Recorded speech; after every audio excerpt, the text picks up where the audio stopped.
ولكل أمة جعلنا منسكا ليذكروا اسم الله على ما رزقهم من بهيمة الأنعام فإلهكم إله واحد فله أسلموا وبشر المخبتين الذين إذا ذكر الله وجلت قلوبهم والصابرين على ما أصابهم والمقيم الصلاة ومما رزقناهم ينفقون والبدن جعلناها لكم من شعائر الله لكم فيها خير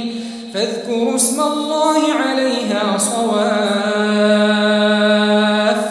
فإذا وجبت جنوبها فكلوا منها وأطعموا القانع والمعتر كذلك سخرناها لكم لعلكم تشكرون